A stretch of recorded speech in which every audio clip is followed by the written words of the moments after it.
Pada akhirnya, pemerintah memandang setiap kecelakaan sebagai alarm keras bagi kita semua. Tidak boleh ada ruang untuk kelengahan, tidak boleh ada kompromi terhadap keselamatan. Perbaikan harus terus dilakukan baik sebelum maupun sesudah rekomendasi investigasi diterbitkan. Pimpinan dan Bapak Ibu anggota Komisi 5 DPRI yang kami hormati, berikut kami akan sampaikan beberapa slide terkait dengan insiden kecelakaan kereta api di Bekasi.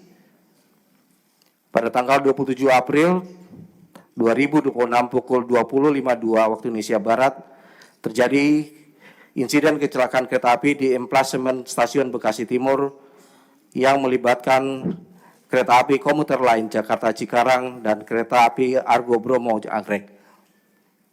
Kejadian ini mengakibatkan 124 korban, termasuk 16 korban yang meninggal dunia, 5 korban yang masih dirawat, dan 103 korban yang sudah kembali ke rumah masing-masing.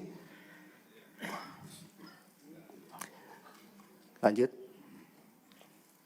Berikut kami tayangkan video ilustrasi terjadinya kecelakaan di stasiun Bekasi Timur.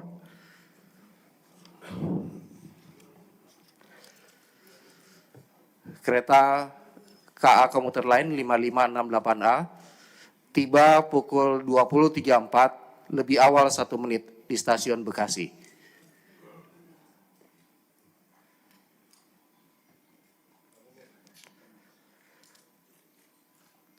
Kereta 116B Sawunggali tiba di Bekasi 20.35, terlambat 5 menit dari jadwal. Kereta api Sawunggali berhenti di stasiun Bekasi untuk menaikkan penumpang.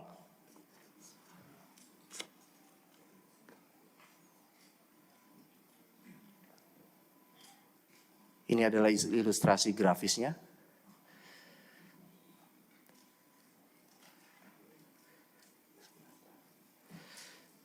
Sawunggali diberangkatkan 20.37 dari stasiun Bekasi. Sawunggali melintas stasiun Bekasi Timur pukul 20.39.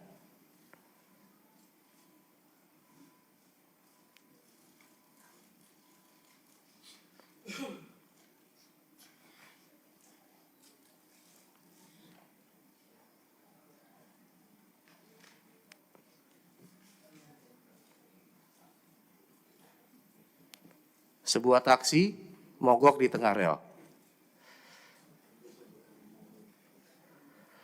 K5181B Cikarang Jakarta pukul 20.48 melintas dan kemudian terjadi temperan dengan taksi tersebut. Timbul kerumunan di mana warga melihat lokasi kecelakaan tersebut atau temperan tersebut.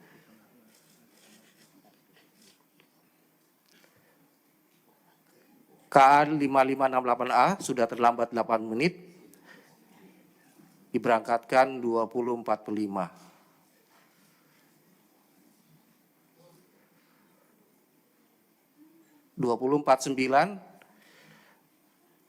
KA KRL Jakarta Cikarang 5568A sampai atau tiba di stasiun Bekasi Timur. KRL 6066B tiba di stasiun Bekasi. Ini ada KRL yang di belakang, Pak.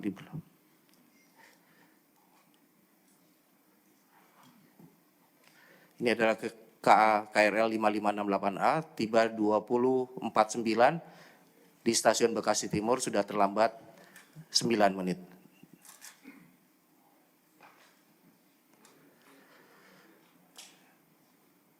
Kereta tersebut sempat berangkat namun berhenti karena adanya kerumunan di depan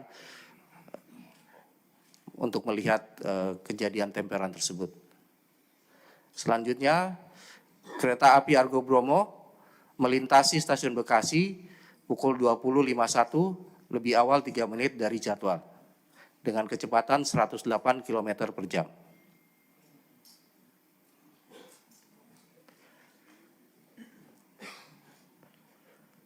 Temburan terjadi pada jam 20.52.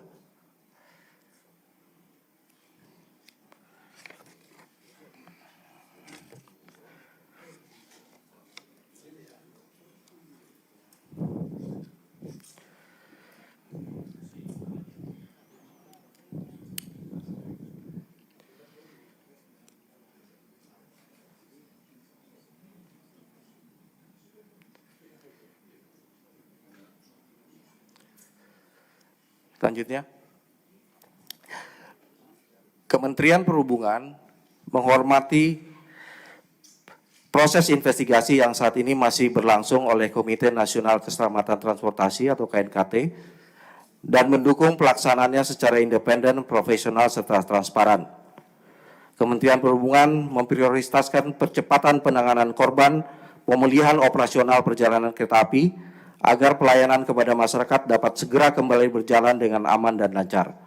Berbagai langkah evaluasi, perbaikan, dan peningkatan aspek keselamatan transportasi menjadi fokus Kementerian Perhubungan dalam memberikan pelayanan terbaik bagi masyarakat.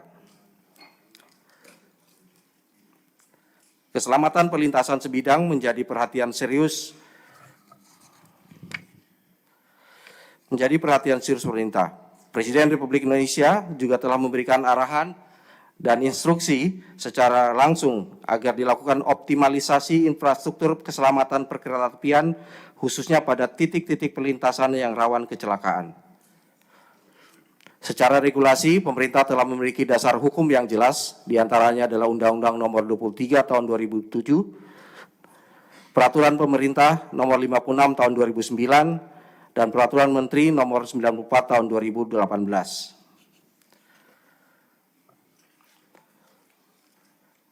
Data kecelakaan perlintasan sebidang dari 3 tahun terakhir tercatat 1058 kejadian kecelakaan di perlintasan sebidang.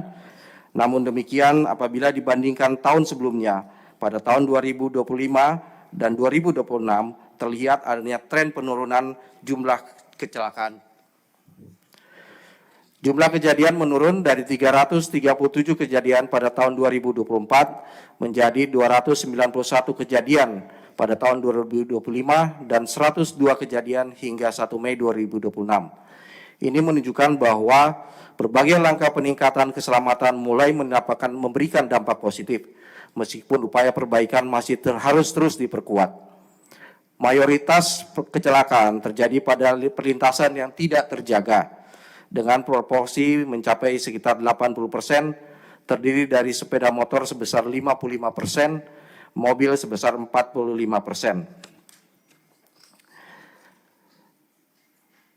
Dalam penyelenggaraan perkeretaapian, keselamatan dibangun setidaknya melalui 4 aspek utama.